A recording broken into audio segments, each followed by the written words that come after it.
Hello, guys. Good evening. Yeah, welcome to the Witness Without Identity. Today, I'm gonna talk about the what's going on with the phenomenon, the Jimmy Dore phenomenon. Because this is why I'm doing this, because the fact that you see Jimmy Dore yelling and screaming about the squad and the progressive a lot, uh, eh, okay, he's one person, but there's a lot of people that just think like him. As you have seen, his following has grown a lot.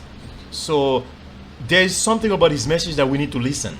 We shouldn't like discard it totally. We might not like the style a little bit. Maybe there's too much salt. I can see that. Maybe there's too much salt, but it's still like a cheeseburger. I don't know if you understand what I mean, but whatever. But so I want you guys to look at the video. This is the source of the anger, the frustration. Look at the video, and then you're gonna see what I'm talking about. It's interesting. When I first started, writing about politics, I was part of the liberal blogosphere, and I believed the whole bullshit about how Democrats are basically good people. They just needed some spine, like stiffening, like they're stiffening their spine, that whole like Daily Kos shit. Yes. And then like the more I watched the Democratic Party, the more I realized like what bullshit that was, right? But then I still thought, well, the way to change that is by supporting insurgents. And for a while, I actually believed that. And I listened to this story in 2018, in like June. Ryan Grimm, who is the Washington bureau chief of The Intercept and a good friend of mine, and I think a great reporter, like messaged me and he's like, "Hey, there's this woman running in Queens against this shitty incumbent who's just like hasn't been to the district in 20 years. One of those guys, just like, he's like a lot really powerful, but nobody knows him. That like in those back rooms of the Capitol where everything gets done."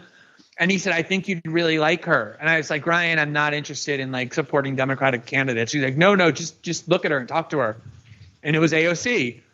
And I like looked at her Twitter feed, and it was like that week she had like said, the Israelis had killed a bunch of Gazans, and she went onto Twitter and she said, "The oppression of Palestinians is a human rights issue. You can't pretend you care about human rights in the United States and racism in the United States if you support Israel, and I'm sick of people in my own party." And I was like, wow, right? She's running for Congress in fucking New York City saying, "I'm sick of Democrats supporting Israel." I was like, all right, I'm interested in her.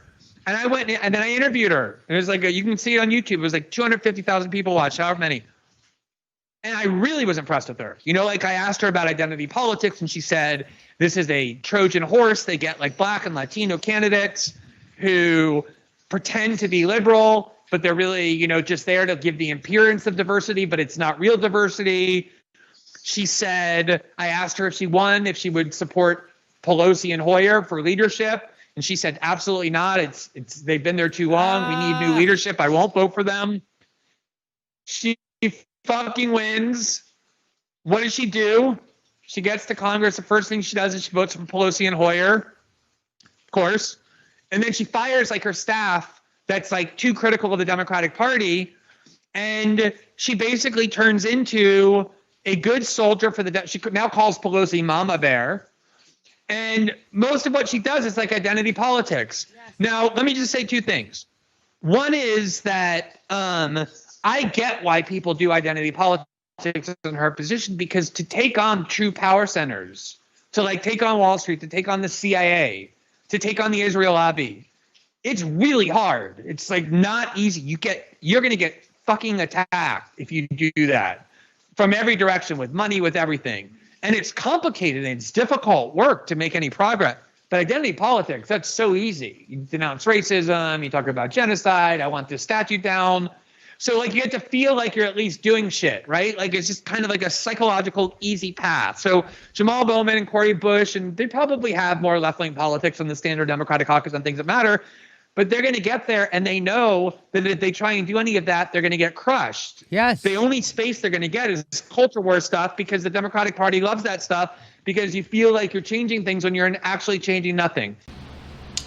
So as you see, guys, Jimmy Dore, he's talking with Glenn Greenwald, and they're talking about AOC. And when Glenn Greenwald first heard of AOC, he wasn't interested. He didn't want to hear. But then he went to see AOC, and he saw what AOC was saying, and AOC was saying a lot of compelling stuff, like stuff that are like very hardcore, and he was impressed. and he endorsed her, and then he see that he AOC said that she's not gonna vote for Pelosi and the other guy, or whatever. AOC was very hardcore, and then he saw that there was a change after AOC was elected. Then AOC voted for this, and then I heard that she voted for the CARE Act, and then she called Nancy Pelosi Mama Bear. I don't see that as a big deal. I don't know. I think the progressive are a little bit too intense in their thing. I think she's just trying to say something good about somebody, but some people are very hardcore about this. That's not a big deal. Me, I care about votes. I care about the vote. The CARES Act was a vote. That there's no excuse for this. She shouldn't have voted for that. Not during the pandemic. If you're progressive, you're not going to do that. But she did, and so that discouraged them. And then here we have the vote for we want to force the vote on the Medicare for all, because Nancy Pelosi is in need of vote, because the House of Representatives is there's like the number of Democrats are very small, I think, so she might not have enough vote, so she needs everybody to vote, I think, something like that. So if the progressive hold their vote, that's gonna give the progressive a lot of power for them to request her to put the vote on the floor of Congress. So that's the strategy. I think it's a great strategy by Jimmy Dore. I respect the strategy, and I think they should give it a shot. Medicare for all, for me, I think it's a good idea. I think we need it, definitely. But as far as the economic standpoint of it, I don't know. I didn't type in the numbers. This is something that you guys gonna have to talk to her. But I trust the people that say that it can work, because this is what I know. What we have now doesn't work. Many people are dying. Many people, many people don't have insurance. Insurance is too expensive. Premium, copay, like deductible, it's too much. You cannot treat a human being like this. Capitalism doesn't work with health insurance. It works with sneakers, computers, stuff like that. Vehicles, that's what capitalism is, no joke. This is where you need capitalism, but not in healthcare. I don't think in healthcare. I think in like stuff like other stuff. But so you see the frustration of Glenn Greenwald. It's like he got discouraged. You know what I'm saying? Because it is discouraging if you see somebody like Obama that tells you about change, and then you see change never come. They betray you. You're going to be very angry. So the anger comes from there. Now, many people say that Jimmy Dore is lying. He doesn't care. All he wants to also buy a new house. Who knows? I don't want to get involved in that. Me, this is the way I look at it. I can look at it two ways. I can look at it, okay, so maybe Jimmy is a nefarious guy that's just acting. But no matter what, there are people under him that are not acting, and they are suffering, and they are struggling right now, and they are angry. And then when they see a guy like Jimmy Dore, it relates to their life. And they understand that, if you really care about me, if you're a progressive AOC, and you hear that put the floor on the vote, you're not going to fight it. You're going to say, yes, I'm going to fight for you. I'm going to take a risk on my career. That's what Jimmy Dore is saying. So I think his case is kind of compelling a little bit. But I don't like the insult of the Democrat, the progressive. He insult them too much. You don't have to call people name. That's what I say. But you can still be forceful. Don't do that. You know what I'm saying? You know what I'm saying? You can be forceful and be direct. So so that's what I'm saying. All right, thank you guys. Have a good day.